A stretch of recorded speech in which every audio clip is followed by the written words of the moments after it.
Hello students, so today the next chapter is the Gupta Empire. But a few students are thinking कि last time हमने अशोका का जो emblem था वो हमने skip कर दिया था. So on demand of students we'll get back to that first. So let's come to this, connecting past with present. So it was then, see this was, just see this picture. Okay, come now let's read connecting past with present. The Ashokan pillar found at Sarnath consist of a lion capital. Pillar के ऊपर में lions है. With कितने lions? With 4 lions standing back to back. The circular base is decorated with sculptures of 4 animals separated by 4 Ashokan chakras. ये देखिए, अशोकन चक्र है यहाँ पर. दिस इज अशोकन चक्र, दिस इज एनिमल, और ये एक और अशोक चक्र है, यहाँ एक और अशोक चक्र है, राइट. और ऊपर में क्या है? ऊपर में है lions back to back, 4 lions. चौथा लायन कहाँ है वो नहीं दिख रहा है. एंड यस, दिस अशोक चक्र हैज 24 spokes, right? ये spokes जो है 24 है, और ये 24 spokes मतलब 24 hours of a day. The 24 spokes in the wheel, that is the chakra, represents the 24 hours of a day. The chakra was referred to as the Dharma chakra or the wheel of Dharma. The entire pillar has been carved out from a single piece of stone. मतलब कोई ये जो this is, ये pillar नीचे का नहीं दिख रहा है. A single piece of stone, कोई इसमें joints नहीं है. The lion capital found at Sarnath, ये है lion capital found at Sarnath. ये तो है अशोका जी की समय की बात. आज क्या हो रहा है? Today, the Indian Republic has adopted the lion capital as the national emblem of the country. India का national emblem. ये देखो हमारे coins में भी आप देखते हो ना, this is what it is. तो ये कहाँ से हमने लिया है? ये अशोक पिलर से लिया है, तो इसीलिए अशोका द ग्रेट कहते हैं. The 4 lions रिप्रेजेंटिंग, ये 4 लायन क्या रिप्रेजेंट कर रहा है? Power, courage, that is P and C, and again P and C, that is pride and confidence. ये याद रखना होगा. 4 lions, they are representing. Lion is very powerful, lion is very courageous. Lions, you know, they have lot of pride, and yes, lions, they have lot of confidence. So we Indians, our emblem is the 4 back-to-back lions. So power, courage, pride and confidence, ये 4 चीज आप लोगों के पास भी होना चाहिए. आप perceived as apt symbols for the country. So you also belong to the country. So yes, the 4 lions, once again, it represents power. P for power, C for courage, PC, and once again it is PC, that is P for pride and C for confidence. The Dharma Chakra, signifying motion and progress, has also been incorporated in our national emblem. Our national emblem is stamped on the Indian currency and used in many other official documents. The Dharma Chakra is also used on our national flag.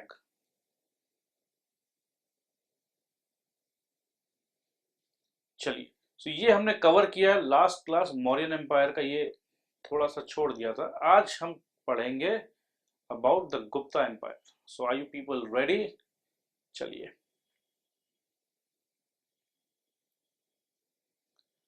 After the decline of the Mauryan empire, after the decline of the Mauryan Empire, let me once again याद करिए 321 BC शुरू हुआ था, 321 BC, और हमें याद है कि लगभग 100 साल का राज्य इन्होंने किया था।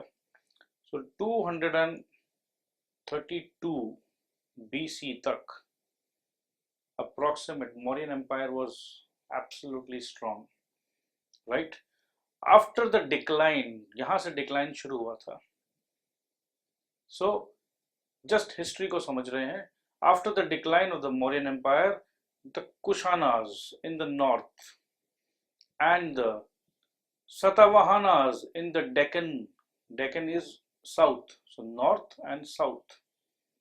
North में कौन थे? The Kushanas, and south में कौन थे?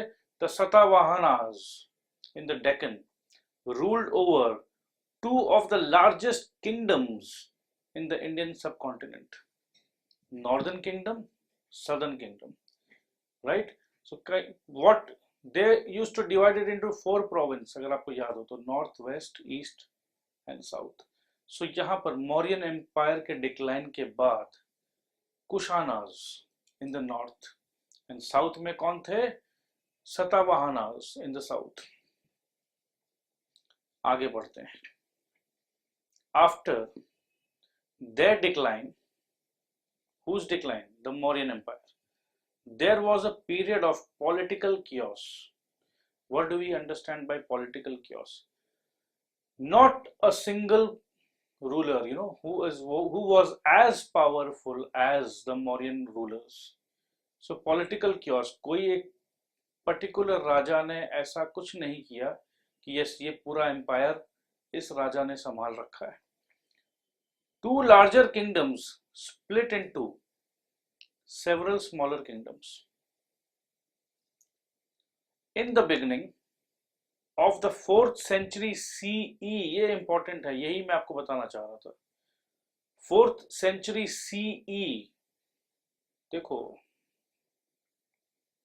ये अगर 0 है, ये अगर 232 है, द एंड ऑफ मौर्यंस, और ये अगर हम बात कर रहे हैं 4th century, दैट मीन्स 400। एक minute, in the beginning of the 4th century, sorry, when we say 4th century, beginning of 4th century मतलब क्या हुआ? 301। जैसे 300 पार हो जाता है वो हम कहते हैं beginning of the 4th century। Okay, so ये गैप जो है, this gap is of approximate 500 years, 470 to 500 years का गैप का बात कर रहे हैं। फिर से पढ़ते हैं, आइए। After the decline of the Mauryan Empire, the Kushanas in the north and the Satavahanas in the Deccan region ruled over two of the largest kingdoms in the Indian subcontinent. Mauryan Empire के decline के बाद किसने किया? कुशानास। कहां पर? In the north and the Satavahanas in the Deccan region. और क्या बताया जा रहा है?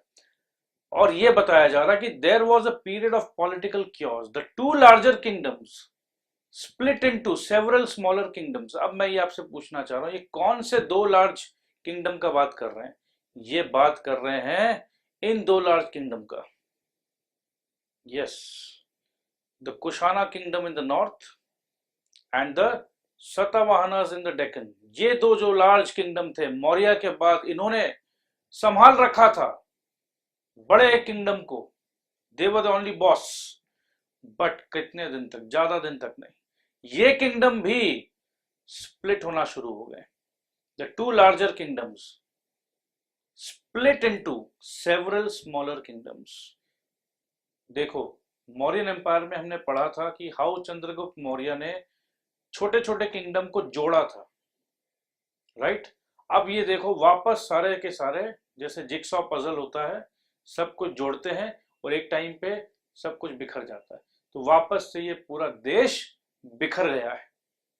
चलिए, in the beginning of the 4th century CE, ये हम बात कर रहे हैं in the beginning of the 4th century CE, यहां पर हम बात कर रहे हैं क्या होता है यहां पर, मतलब लगभग 500 साल बीत गए हैं, 500 इयर्स। देखो हिस्ट्री जो हम पढ़ रहे हैं, एक चैप्टर के बाद दूसरा चैप्टर में 500 साल कवर हो गया जी, 500 इयर्स आगे आ गए, क्योंकि बहुत ज्यादा रिकॉर्ड्स नहीं थे उस समय। जैसे रिकॉर्ड, जो रिकॉर्ड मिल पाया उसी पुराने रिकॉर्ड को मिला के हम अपना एक हिस्ट्री को रिकंस्ट्रक्ट कर रहे हैं। बट आने वाले टाइम पर रिकॉर्ड्स मिलने शुरू हो गए, जैसे अब हम 4th सेंचुरी सीई में आ गए, रिकॉर्ड्स रहेंगे। जितने पुराने पीछे जाएंगे रिकॉर्ड्स उतने कम होते चले जाते हैं, राइट। जैसे कि अगर आपसे मैं पूछूं 2 साल पहले का कुछ आपके पास है, आप बोलेगा हाँ हाँ 2 साल पहले का बहुत कुछ है मेरे पास। और आपसे मैं बोलूंगा जब आप 2 साल के उम्र के थे तब का आपका कपड़ा रखा हुआ है, ड्रेसेस रखा, नहीं नहीं वो तो मम्मी ने फेंक दिया है। मैं अगर आपको पूछूं कि क्लास केजी का बुक्स है अभी आपके पास, नहीं नहीं वो बुक्स तो पता नहीं कहाँ चले गए। बट अगर मैं आपसे पूछूं क्लास 5 का बुक है आपके पास, बोला हाँ हाँ क्लास 5 का बुक रखा हुआ है। जितने पुराने रिकॉर्ड्स होते हैं वो कहीं ना कहीं खो जाते हैं, जितने लेटेस्ट रिकॉर्ड्स होते हैं वो रह जाते हैं। अभी आज के दिन हम कौन से सेंचुरी में, we are in the 21st century. क्यों? क्योंकि द ईयर इज 2016, 2000 क्रॉस करते के साथ, that means century means 100 and 21st century 2100 तक चलेगा ये। ओके, सो अभी हम 21st सेंचुरी में, अगर हम बोलें कि 20th सेंचुरी का रिकॉर्ड्स, अरे भर भर के रिकॉर्ड्स है 20th सेंचुरी का। 19th सेंचुरी का रिकॉर्ड बिल्कुल है, 18th सेंचुरी का रिकॉर्ड हाँ जी है। अब हम बात कर रहे हैं 4th सेंचुरी के रिकॉर्ड्स का। चलिए, in the beginning of the 4th century CE, these kingdoms were again united under the rule of Gupta dynasty. In the beginning of the 4th century, इसका मतलब ये जो 2 डायनेस्टी जो थी, द कुशानास एंड एक और नाम द सतावाहनास, ये 2 डायनेस्टी मेरे ख्याल से यहां से पहले ही सलट गई। अब ये 300 साल के बाद वापस से किसने इसे यूनाइट किया, again united under the rule of the Gupta dynasty. इसका मतलब मौर्यन चले गए, मौर्यन के बाद कुशानास रहे कुछ साल, सत्यवाहनास रहे कुछ साल, और उसके बाद क्या रहा, पूरा का पूरा पॉलिटिकल कियोस रहा। और 300, 350, 400 साल के बाद कौन आए संभालने के लिए, वापस से किसने अवतार लिया, याद करो चंद्रगुप्त मौर्य का। ऐसा फील होगा आपको कि जैसे कि चंद्रगुप्त की आत्मा वापस आ गई धरती पर।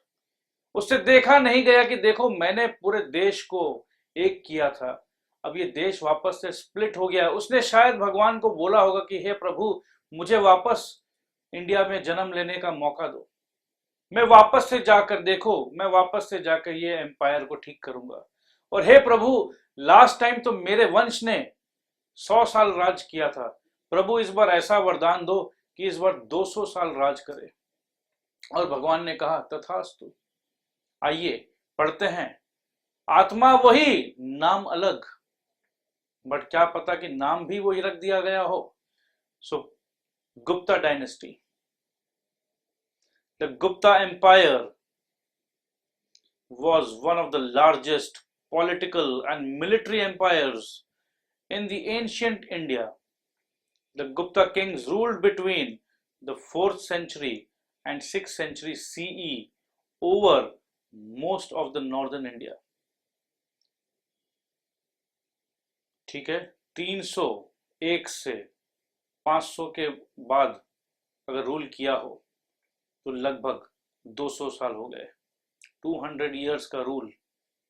जैसे मैंने कहा, चंद्रगुप्त ने भगवान से कहा कि लास्ट टाइम तो हमने 100 साल रूल किया, इस बार भगवान 200 साल का वरदान दो। Rise of the Guptas. Most of the information about the Gupta dynasty is derived from coins, inscriptions, monuments, and Kalidasa's Sanskrit classics. Sanskrit classic, Sanskrit वापस आ गया है, ठीक है। The Gupta rulers were great conquerors, like Chandragupta. They were also great conquerors and administrators. They defended the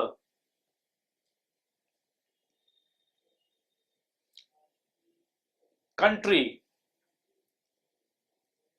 from foreign infiltrators such as the Sakas and the Hunas. Let us find out about how the various Gupta kings conquered different parts of northern and central India and consolidated the empire. अब हमें वापस से 400-500 साल बाद वापस से Gupta empire बनेगा, वापस से जो बिखर गया था उसे वापस से ठीक करना है। लास्ट टाइम खतरा था अलेक्जेंडर से, इस बार खतरा किन से है? The साकाज and the Hunas. एक नए दुश्मन देश के ऊपर मंडरा रहे हैं। शाकाल नाम है मेरा, हुंड हूं मैं।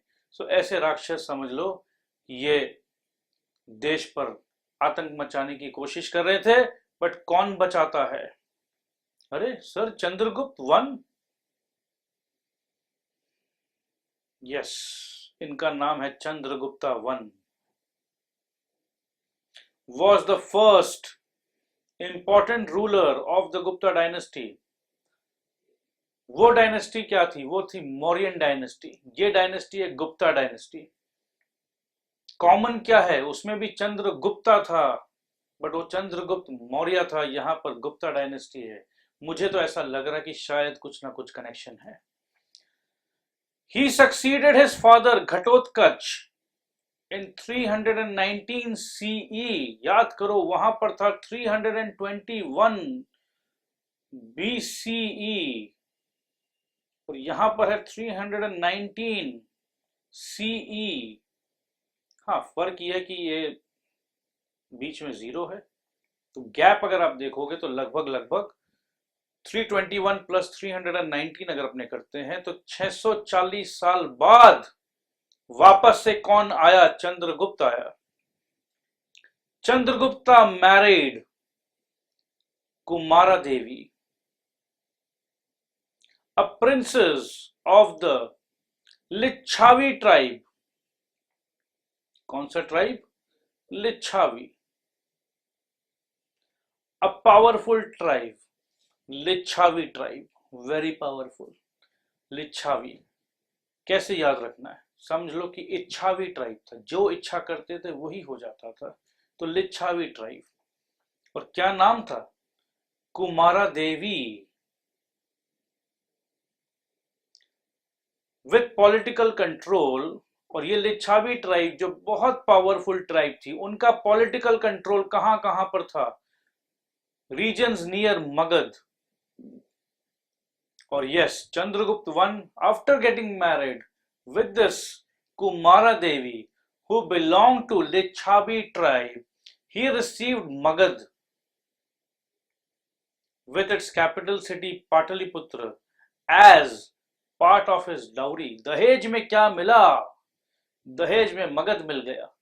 याद करो, कनेक्शन देखो। लास्ट टाइम चंद्रगुप्त मौर्य ने मगध से ही अपना राज्य को शुरू किया था।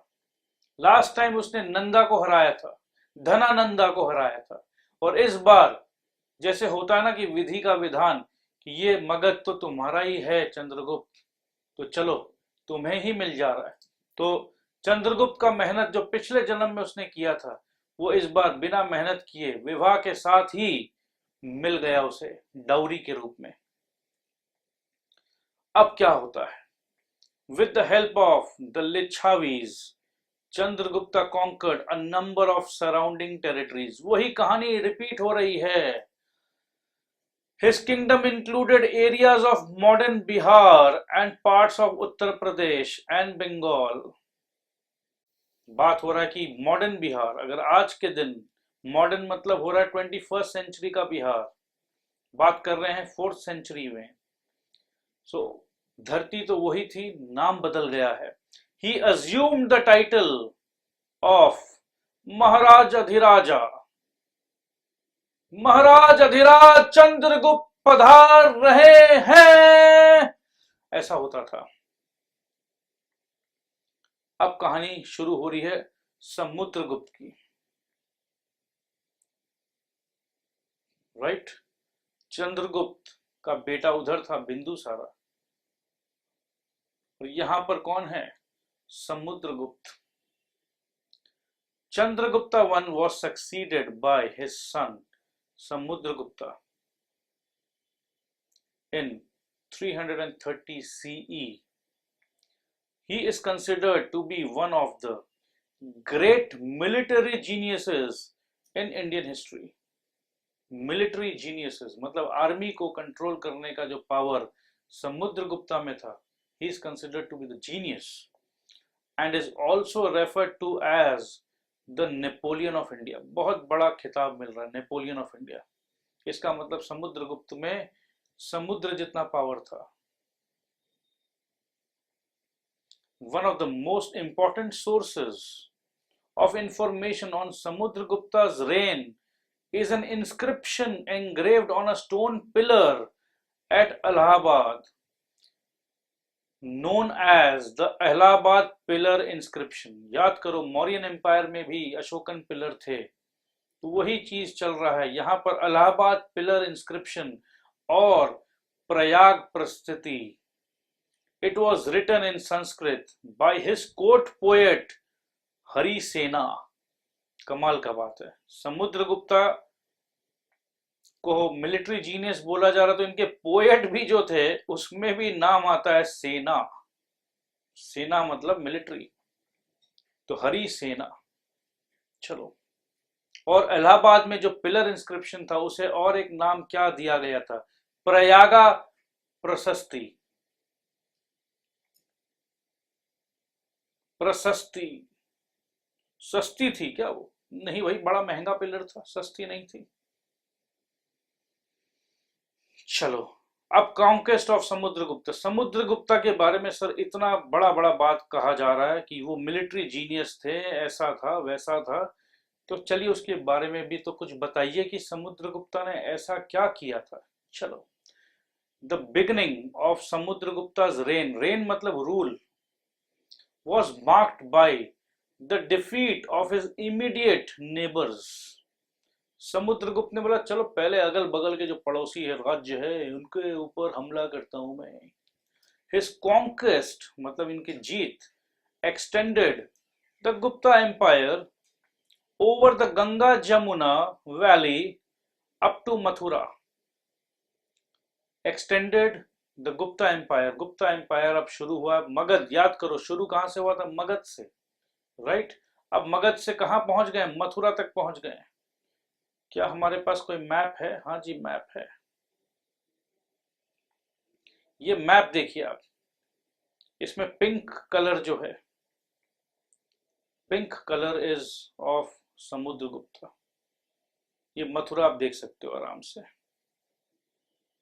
ये मथुरा है, ये गंगा है, ये यमुना है।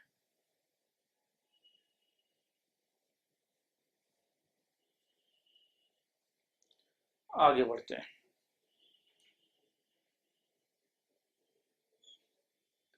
Empowered by his new conquest, new conquest मतलब जो नया नया जो जीता था, क्या जीता था? मथुरा जीत लिया था, गंगा जमुना को भी क्रॉस करके अपना साम्राज्य। अरे गंगा जमुना क्या है, मैं तो समुंदर हूं भाई, मैं तुमसे भी बड़ा पावरफुल हूं। Samudragupta began her campaign against the kingdoms in the south along the Bay of Bengal and reached as far as Kanchipuram.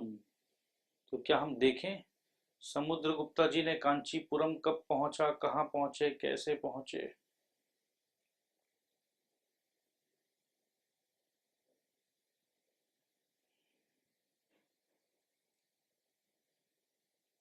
चलिए इस मैप में खोजने में थोड़ा सा टाइम लग रहा है, आप आराम से देखिएगा, जरूर देखिएगा। Okay, in south India Samudragupta did not annex the subdued territories. सदन में उसने एक अच्छा काम क्या किया, उसने एनेक्स नहीं किया। एनेक्स मतलब होता है अपने अपने राज्य से जोड़ देना, but he did not do something of that sort. तो उसने क्या किया, एक minute,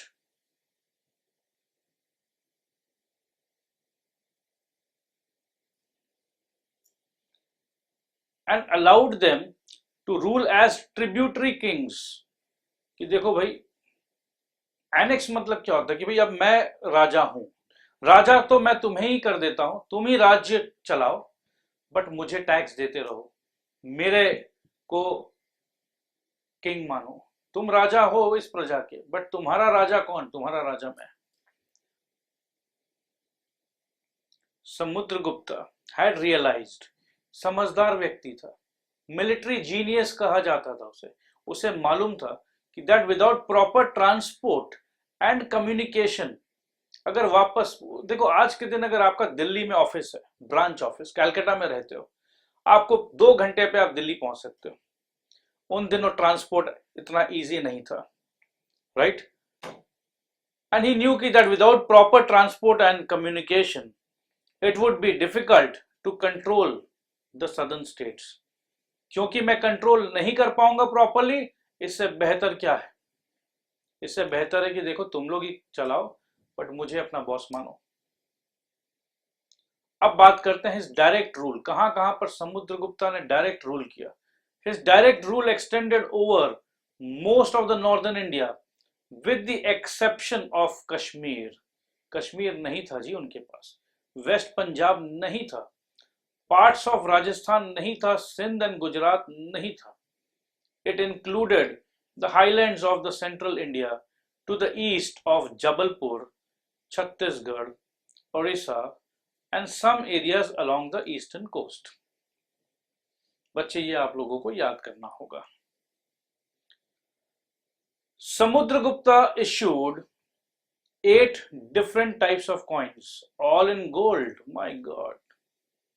He was also a patron of learning. Patron मतलब जो बढ़ावा देते हैं, जिसे पसंद करते हैं।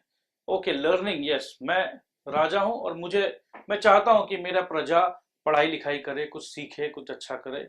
अ celebrated poet and a musician. Samudragupta सिर्फ वॉर जीनियस नहीं था, तो समुद्रगुप्ता और क्या था, उसे पढ़ने लिखने का शौक था। He was a celebrated poet and a musician. Several coins depict him playing the veena. जो कॉइन्स उसने इशू किया था, उसमें से बहुत सारे कॉइन्स है जहां पर वो वीणा प्ले करता है। He patronised poets and scholars of Sanskrit literature. Though he followed the Hindu religion, he was tolerant towards other religions. तो गुप्ता डायनेस्टी हिंदू रिलीजन को फॉलो करते थे, बुद्धिस्ट रिलीजन को नहीं फॉलो कर रहे थे, मगर they were highly tolerant of the other religions. He granted, ये कैसे विश्वास करें कि वो टॉलरेंट थे?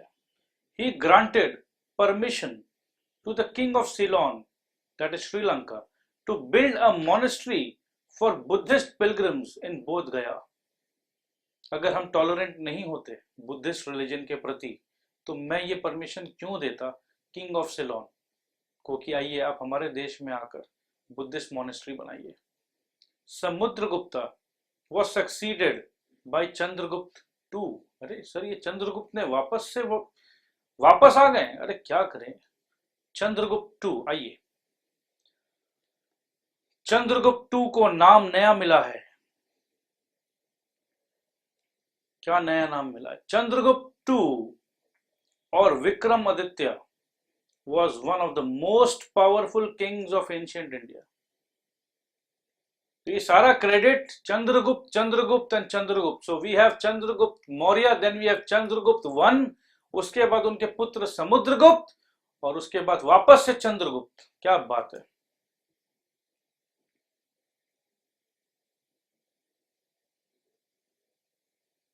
ही रूल्ड फ्रॉम, किसका बात कर रहे हैं, चंद्रगुप्त टू का. He ruled from 380 CE to 415 CE, लगभग 20 और 15 35 साल.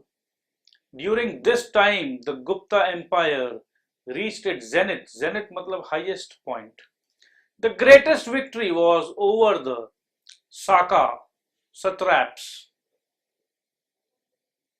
with the annexation of their kingdom in Gujarat. साका सत्रैप्स से किसने जीता, चंद्रगुप्त टू ने. और गुजरात जो साका और सत्रैप्स के पास था, वो गुजरात अब किसके पास आ गया, चंद्रगुप्त टू के पास. This gave Gupta empire control over these sea ports. देखो हमने आपको पहले भी बताया था सी पोर्ट का बड़ा वैल्यू है एक्सपोर्ट इंपोर्ट के लिए. And helped in developing a large network of trade overseas. तो मेरे ख्याल से अब आप समझ सकते हो कि गुजरात आते के साथ गुजरात का जो सी पोर्ट है वो भी आ गया, और उससे यस क्या होगा, ट्रेड बढ़ेगा. Chandragupta II controlled a vast empire which extended from the Ganga to the Indus and from North Pakistan to the Narmada.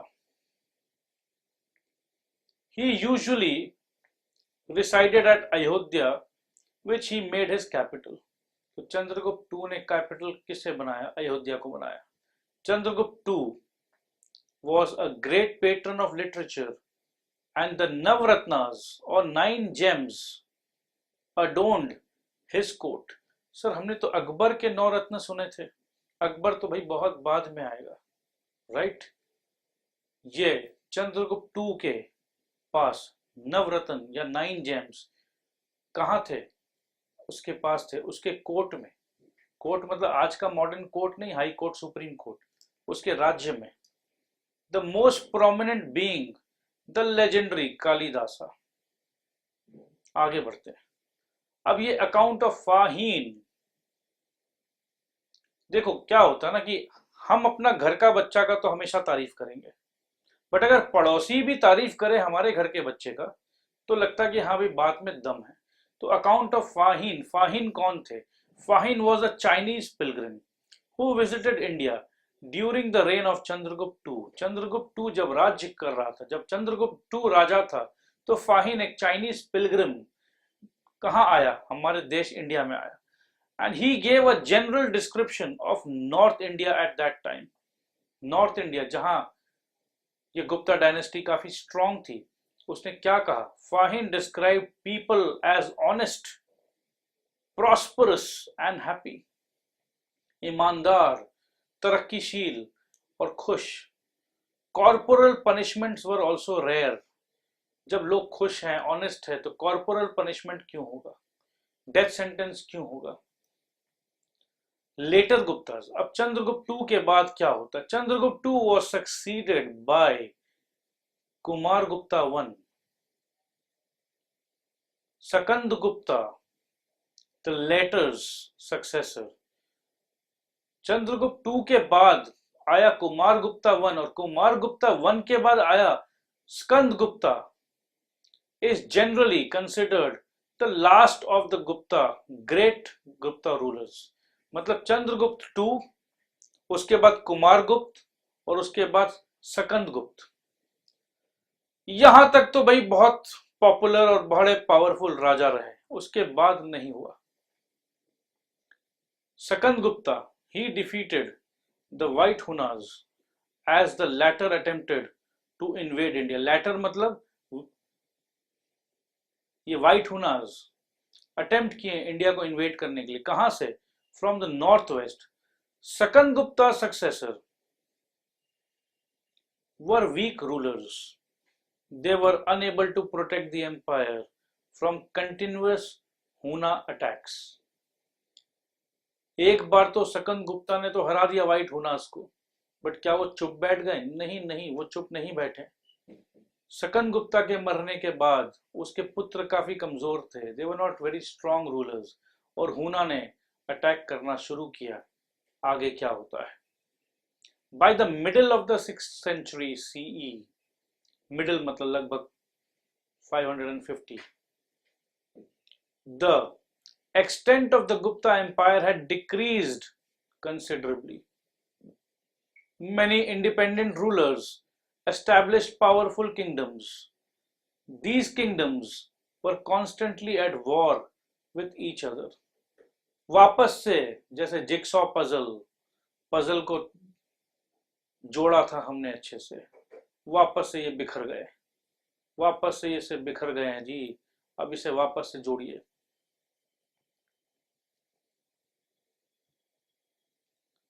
ये देखिए, ये कुछ कॉइन्स जो समुद्रगुप्ता ने बनवाया था गोल्ड के।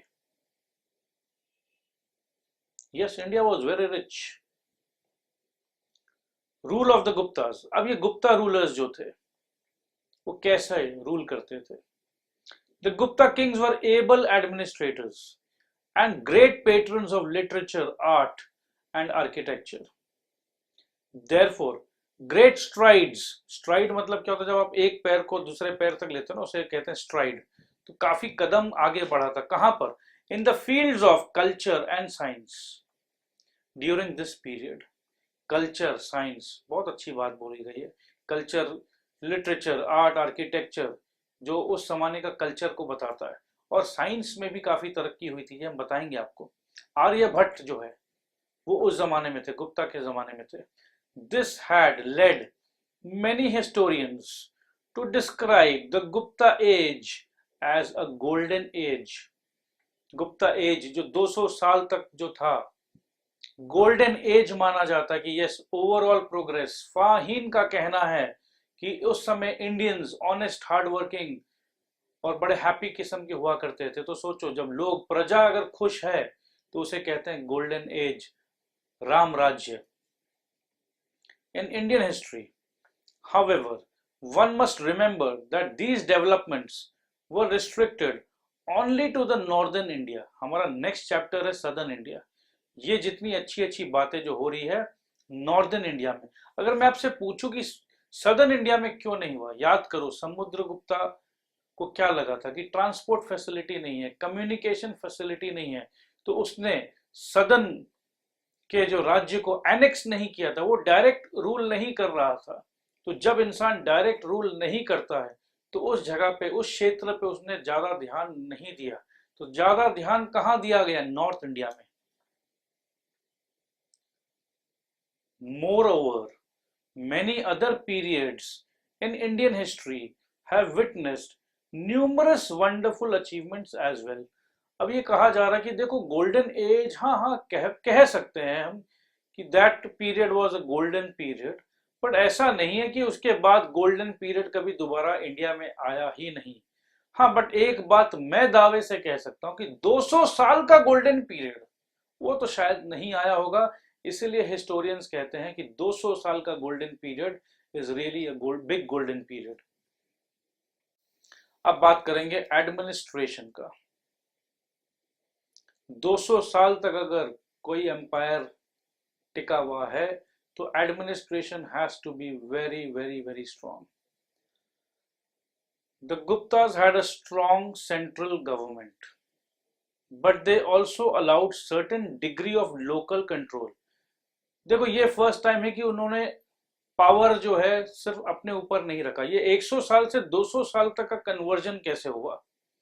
सब कुछ मैं ही करूंगा तो दिक्कत है, बट मैंने भरोसा किया कि चलो तुम देखो यार, नीचे लेवल पे छोटी छोटी बातों को तुम डायरेक्ट खुद ही सल्टा लेना। तो मैंने लोकल कंट्रोल, मैंने क्या किया? They allowed certain degree of local control, कि लोकल लेवल पे तुम संभाल लेना यार, राजा के पास मत आओ छोटा छोटा चीज के लेकर। The king was at the head of the administrative system. अरे राजा तो हेड रहेगा ही। The empire was divided into provinces, ये तो हमें पहले से पता है, which was subdivided into districts और विशायास हेडेड बाय विषायापतीस, ये एक नया चीज आया है। नया चीज को हम ग्रीन से मार्क करते हैं। प्रोविंस तो पता ही था, प्रोविंस वाज सब डिवाइडेड इनटू डिस्ट्रिक्ट्स और विषायस, एंड विषायस को हेड किसने किया? विषायापतीस ने। कोई दिक्कत नहीं है जी। काउंसिल्स,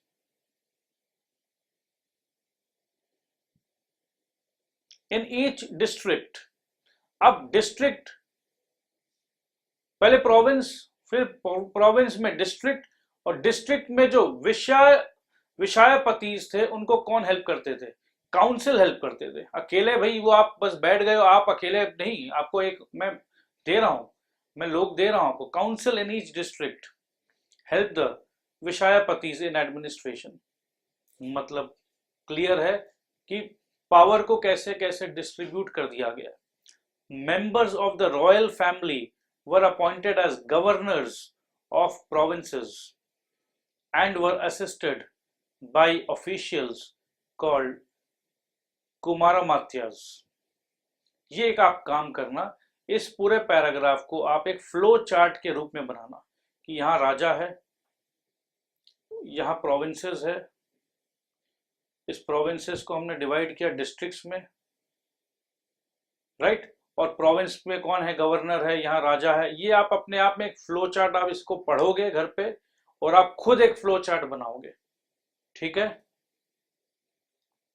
उससे क्या होगा, आप एग्जाम में अगर आप फ्लो चार्ट बना के लिख कर आओगे तो एग्जामिनर आपसे बहुत खुश होगा और बोलेगा वाह, और आपको याद करने में भी इजी होने वाला है।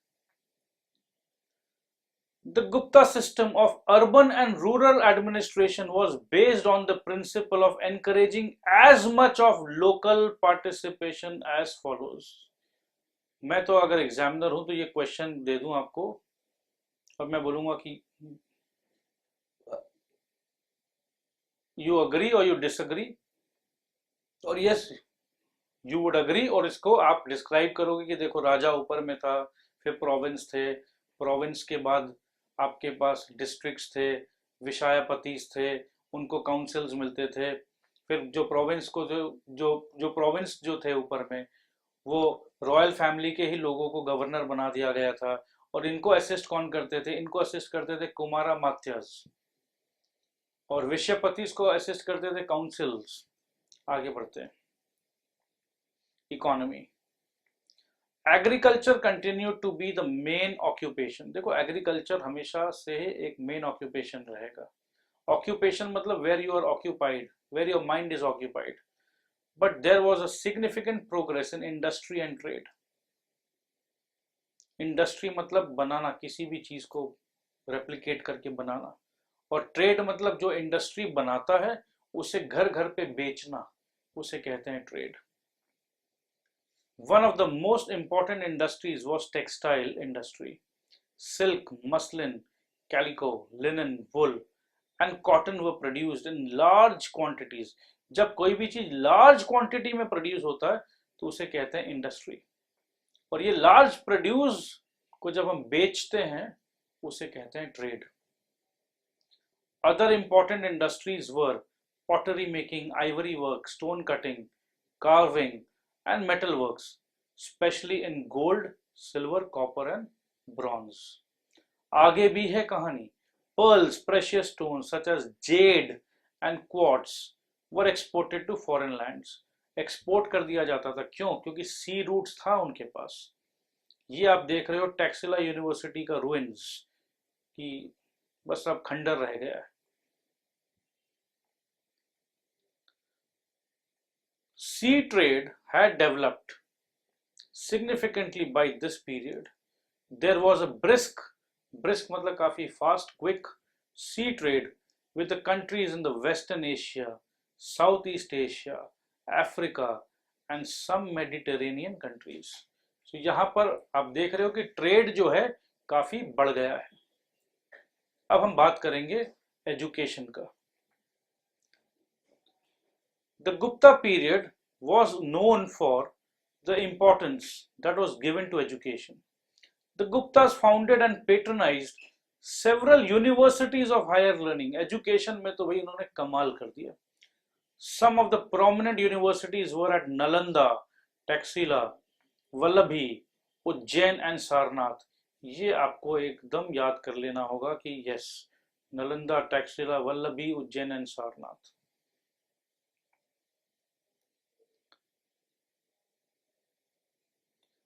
India soon became a centre of learning मतलब बाहर के देशों से भी लोग आते थे इंडिया में पढ़ने के लिए। आज का सिचुएशन क्या है, हम सोचते हैं कि हम लंदन चले जाएं, हम अमेरिका चले जाएं पढ़ने, बट सोचो इंडिया का लर्निंग कितना स्ट्रांग हुआ करता था। विदेशों से लोग हमारे यहाँ आते थे पढ़ने। Students from across the world came to study in these universities. Subjects such as medicine, astronomy, philosophy, Vedic literature, and grammar were taught. अब हम बात करेंगे रिलीजन का।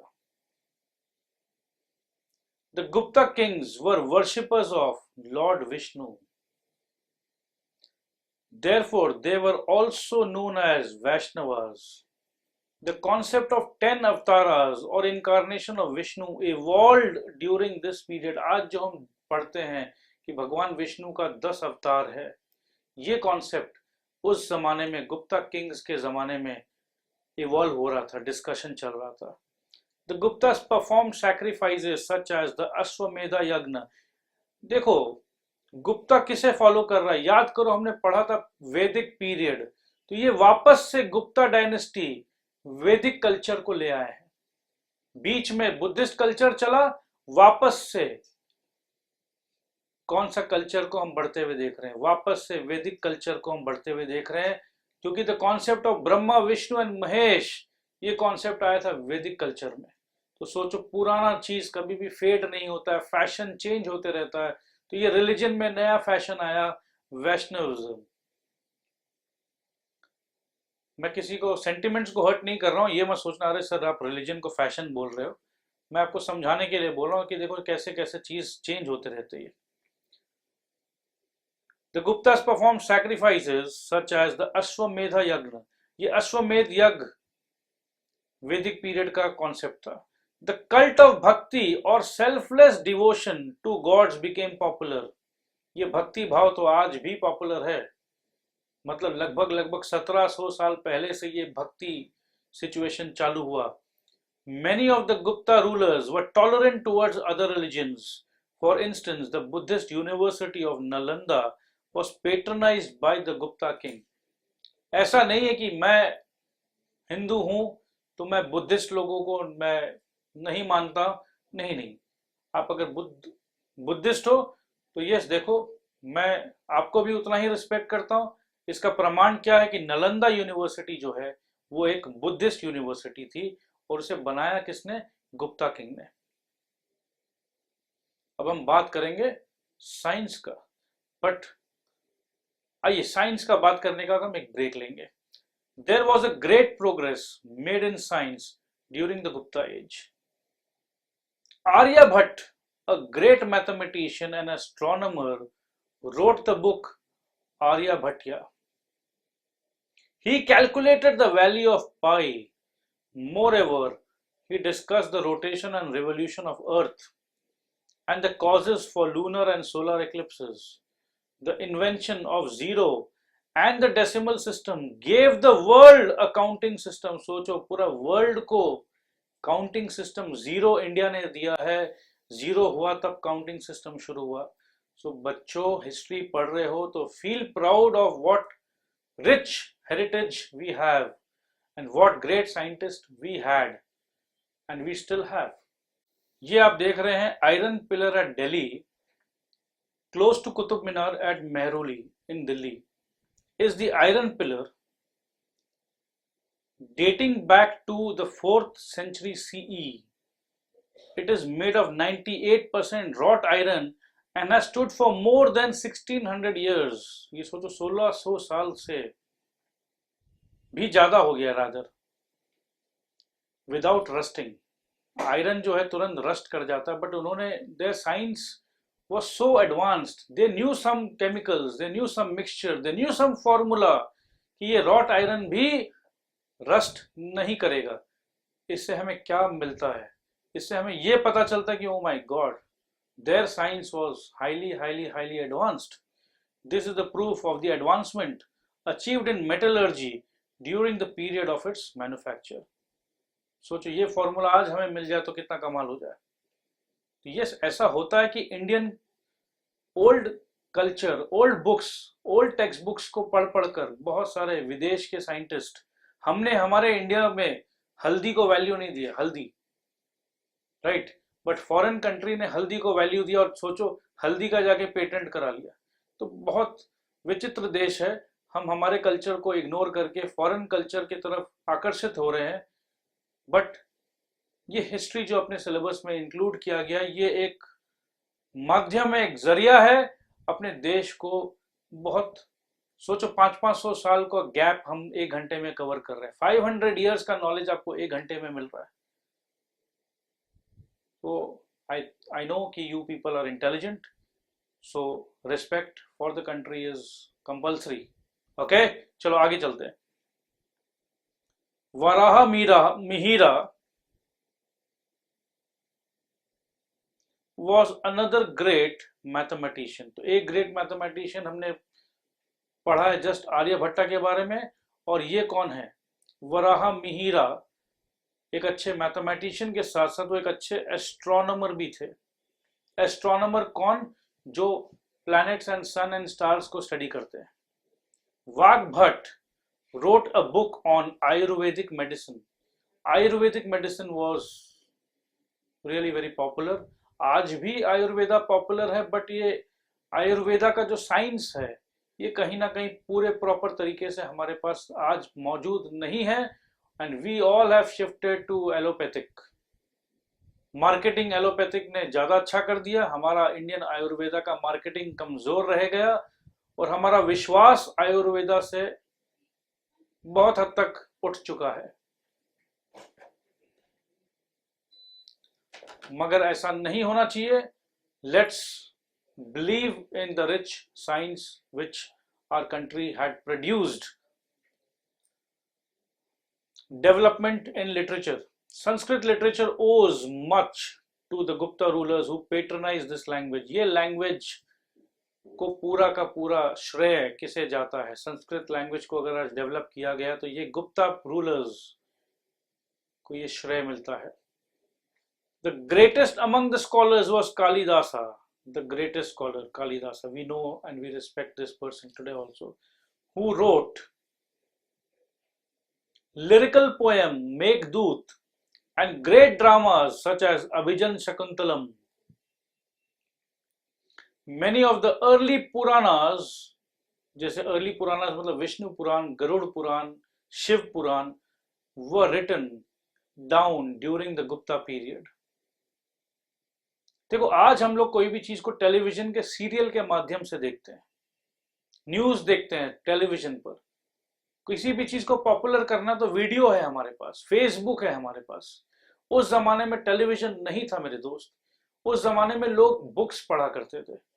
तो गुप्ता पीरियड ने क्या किया? गुप्ता पीरियड ने बड़े अच्छे अच्छे स्कॉलर्स को पकड़ा, अच्छे अच्छे राइटर्स को पकड़ा और बोला यस लिखो, विष्णु पुराण के बारे में लिखो। जो उस जमाने के जो ब्राह्मण्स थे उनको बोला कि नहीं, हिंदू धर्म को अगर प्रचार करना है तो हमारे भगवान विष्णु जी के अवतार के बारे में लिखो। तो वहीं से पुराणास जो आज भी हम पढ़ रहे हैं, विष्णु पुराण पढ़ रहे हैं, तो ये गुप्ता पीरियड में ही ये सब नॉलेज को वापस से एकत्रित किया गया। The Panchatantra was compiled bye Vishnu Sharma. Confuse मत होना, ये विष्णु शर्मा ऑथर का नाम है। मृच्छकटिका, देखो मेरा प्रोनाउंसिएशन पे मत जाना, ये थोड़ा सा डिफिकल्ट है। Mricchakatika, a drama was written by Shudraka. The Mahabharata was rewritten during this age. Mahabharata को भी वापस से लिख डालो।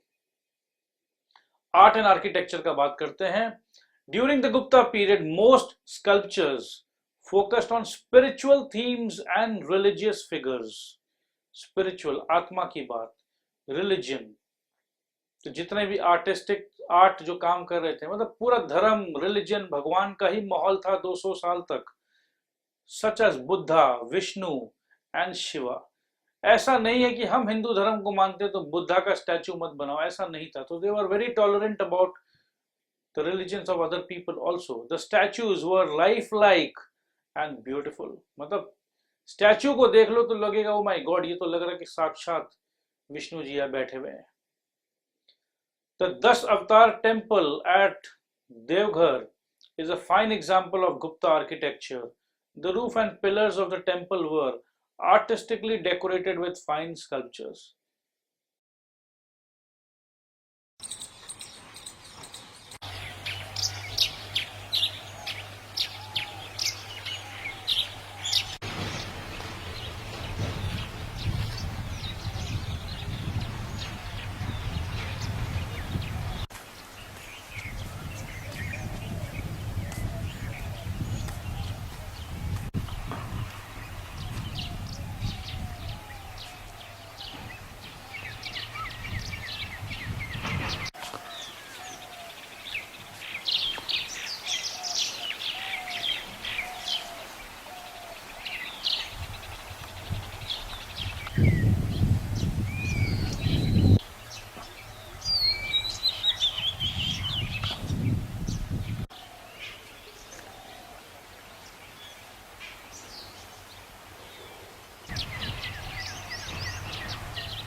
चलिए आते हैं, वापस पढ़ते हैं।